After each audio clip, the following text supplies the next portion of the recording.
High in the Bolivian Altiplano, almost 13,000 feet above sea level, there is a field of broken stone that has refused to make sense for as long as anyone has looked at it.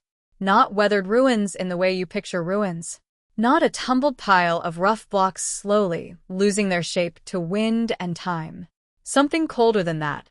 Slabs of gray andesite cut with edges so clean they look machined. Surfaces so flat that a modern straight edge laid across them shows no gap, no wobble, no give. Right angles that meet with almost no error at all. Channels carved as if poured rather than chipped. And scattered through all of it, a set of identical stones, so precisely matched to one another that they look like they came off the same production line, lying face down in the dirt, as if something had swept the whole table clean in a single motion. For more than a century, archaeologists, engineers, and curious travelers have stood in that field and asked the same question. How was this done? And the field has mostly given the same answer it always gives, which is silence, and a very long list of theories that don't quite close the gap.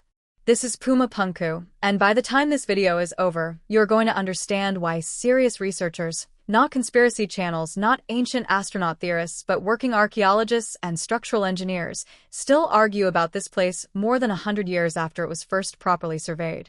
Puma Punku sits at the edge of a much larger complex called Tiwanaku, near the southern shore of Lake Titicaca, in what is now Bolivia. Tiwanaku was, for centuries, the center of a powerful pre-Inca civilization that rose on the Altiplano, built monumental architecture, organized large-scale agriculture at extreme altitude, and then, for reasons still debated, collapsed and was largely abandoned before the Inca Empire ever rose to prominence. Most mainstream dating places the major construction phases at Puma Punku somewhere between roughly 500 and 600 years after the birth of Christ, based on radiocarbon dating of organic material found in association with the structures. That is the timeline you will find in peer-reviewed archaeology. It is not a fringe position. It is the working consensus, and it is worth saying clearly because a lot of what gets said about this place online quietly skips past it. But here is the part that consensus dating does not explain away, and it is the part that keeps engineers coming back to the site. The stone did not come from next door. The red sandstone blocks used at Puma Punku were quarried from a site near Lake Titicaca roughly 10 kilometers away. The harder stone, the gray andesite used for the famous precision blocks, came from an even more difficult source, a quarry near the Copacabana Peninsula, across rough and uneven terrain, at a comparable or greater distance. Some of these blocks are estimated to weigh between 40 and more than 100 tons. There is no evidence of wheeled transport in the archaeological record for this culture. There is no evidence of draft animals capable of hauling that kind of load, since llamas, the largest domesticated animal available to Andean cultures at the time, can carry only a small fraction of that weight on their backs and cannot pull anything like it. There is no river route that connects the quarries to the site in a way that would allow rafting the stone across open water for the full distance. What is left, according to most researchers who have modeled this seriously, is human labor. Large coordinated teams, likely using log rollers, sledges, and ramps, dragging stone across high-altitude terrain where the air itself carries less oxygen than your body is used to, for a distance that would exhaust a modern hiking group carrying nothing at all. It is possible. Experimental archaeology has shown that with enough people, enough rope, and enough time, extremely heavy stones can be moved without wheels or animals. But possible is not the same as easy, and the sheer organizational scale required, the number of laborers, the coordination, the food and water needed to support them at that altitude for as long as the project took, tells you that whatever built Puma Punku was not a scattered tribe. It was a state. A civilization capable of long-term planning, centralized authority, and the kind of labor mobilization we usually associate with much larger empires. Moving the stone is the part people argue about the least. Cutting it is where the real argument starts. The most famous stones at Puma Punku are what researchers call the H-blocks, named for the shape stamped into their surface, a recessed cross pattern repeated across separate blocks with a level of consistency that is genuinely unusual for hand tool work. Multiple H-blocks found at the site, cut from the same hard andesite, show matching interior angles, matching channel depths, and matching proportions, to a degree that has led more than one structural engineer, upon first inspection, to assume they were looking at cast or machine-finished components rather than hand-carved stone. The blocks fit this description closely enough that photographs of them circulate constantly online captioned as evidence of lost high technology. The honest answer is more complicated than either extreme. Andesite is a volcanic stone, and while it is harder to work than limestone or sandstone, it is not beyond the reach of Stone Age technology. Experimental archaeologists working with local stone tools, including harder hammerstones and abrasive sand and water grinding techniques, have demonstrated that flat surfaces and sharp interior angles can be achieved on andesite through patient, repetitive labor, not shaped in a day, but shaped over what may have been months per block, using teams of workers rotating in and out. What remains genuinely unresolved is not whether it was physically possible with Stone Age methods. It is how a culture without metal tools stronger than the stone itself, without a written numerical system in the form we would recognize, and apparently without a formal blueprint tradition that has survived, managed to achieve such tight repeatability across multiple separate blocks, cut probably by different workers, possibly across different building phases. Repeatability like that usually implies some kind of standardized measuring system, a template, a master block used to check others against, something that functioned like a modern jig or gauge. If such a system existed, no clear physical evidence of it has survived, which leaves a genuine, still open question sitting in the middle of the site. Not could they cut stone this precisely, but how did they enforce a standard precise enough to make separate blocks interchangeable? That question gets sharper when you look at how the site was actually built, rather than just how it looks today. For most of the last century, Puma Punku was treated by casual visitors as a ruin, a place that fell into disrepair. But detailed survey and excavation work carried out in the 2000s by researchers including Alexei Vranic and teams working under Bolivian and international archaeological partnerships produced a very different picture. Puma Punku, they argued, was never simply destroyed. Much of it appears to have been a massive, ambitious construction project that was left unfinished, possibly abandoned mid-build as Tiwanaku's political and economic power weakened toward the end of its history. Some blocks show clear evidence of unfinished cutting, rough on one face and precisely dressed on another, exactly the kind of pattern you would expect from a build that stopped partway through, not one that was later smashed apart by invaders or collapsed under its own weight over centuries. This detail matters because it reframes the entire site. Puma Punku is not just a mystery of ancient engineering. It may be a snapshot, frozen mid-motion, of a civilization's final, most ambitious project, interrupted before it could be completed. If that reading is correct, the imprecision visible in some later or peripheral stonework compared to the tightest, most central blocks is not evidence of decline. It may simply be evidence of an incomplete hierarchy of finishing, core structural elements dressed to their final standard, secondary elements left rough because the labor and time to finish them never arrived. There is a persistent claim, repeated across a lot of online content, that the site shows work getting worse over time, an inversion of skill, the oldest stones the most precise, the newest the sloppiest, as if knowledge were being lost generation by generation. This is a compelling narrative, and it would be a genuinely remarkable finding if it held up to scrutiny. But it is important to be direct about where this claim actually stands in the archaeological literature.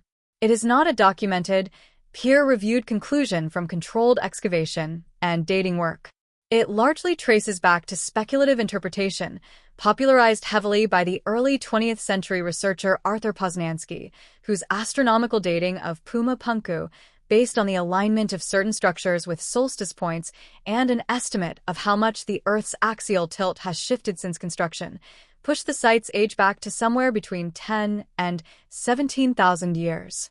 Poznański's method was creative, and axial precession is a real, measurable phenomenon, but his specific dating has been heavily criticized and is not accepted by mainstream archaeology today, largely because it relies on assumptions about original alignment intent that cannot be independently verified, and because it conflicts sharply with radiocarbon dating of organic material recovered from the same construction layers.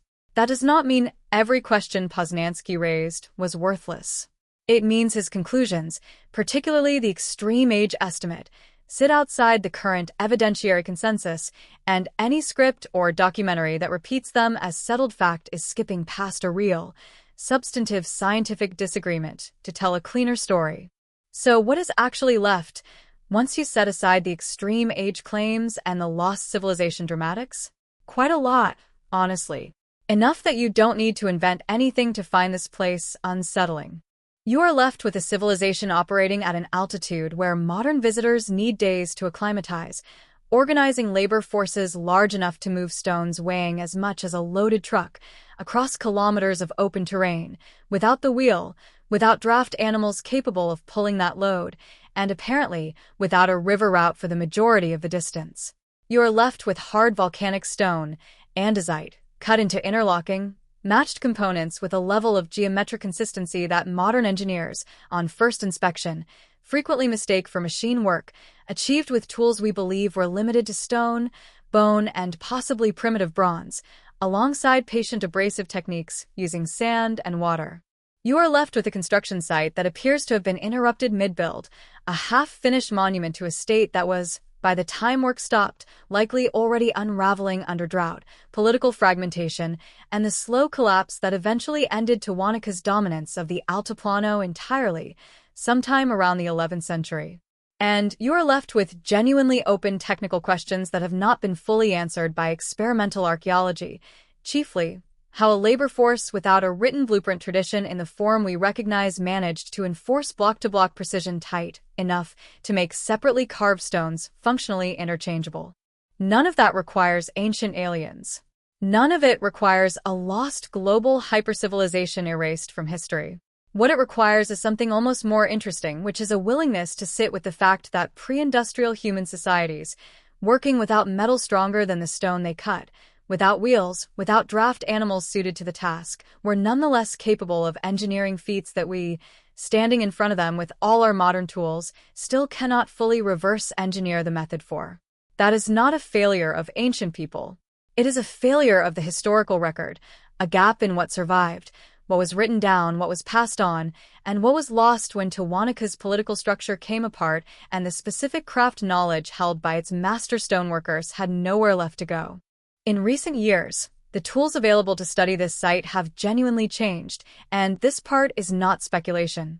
Archaeological teams have used drone-based photogrammetry and laser scanning, LiDAR, and structured light scanning to build extremely precise three-dimensional digital models of the stones at Puma Punku, capturing surface detail at a resolution no hand measurement in the 20th century could match.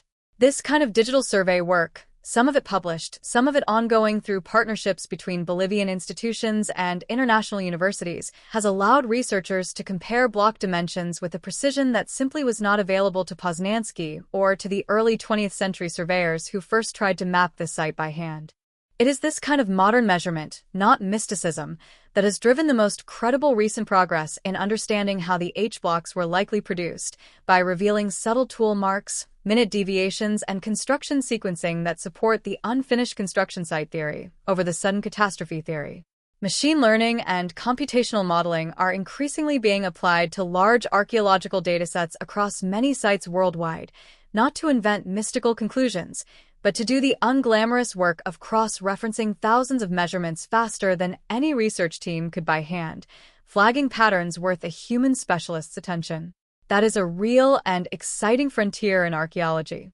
It is also, importantly, a tool for narrowing down uncertainty, not a magic oracle that hands down final answers with no need for peer review, replication, or skepticism. So where does that leave Puma Punku? Honestly, right now, in the current state of the evidence. It leaves it as one of the most genuinely difficult engineering puzzles left standing from the ancient world, not because of what some machines supposedly whispered to a researcher in a dark room, but because of what you can measure yourself, in daylight, with a tape measure and a straight edge, if you ever stand in that field. The stone is real. The precision is real. The transport problem is real. The interrupted, unfinished nature of the site is increasingly well supported by real excavation work. And the identity of the exact methods, tools, and organizational systems that made block-to-block precision possible without metal tools or a written numerical tradition remains, as of today, an open technical question that no lab, human or artificial, has definitively closed. Maybe that is the more honest kind of mystery, the kind that doesn't need an ancient astronaut or a fictional AI whispering secrets from the stone to earn your attention. A pre-Inca state on a windswept plateau 2.5 miles above sea level, organizing thousands of laborers to drag stone across kilometers of broken terrain, then handing that stone to craftsmen skilled enough to shape volcanic rock into interlocking, matched components that modern engineers still study with real professional respect, and then, before the work was finished, watching that whole civilization run out of time. We call it a ruin. It might be closer to the truth to call it a monument someone never got to finish, standing exactly where they left it, still waiting on a labor force that never came back. If you want to actually see this place and see the specific stones this video is describing, look up the Vranic excavation photographs and the recent photogrammetry scans of the H-blocks. You will not need anyone to tell you it's strange. You will just need to look.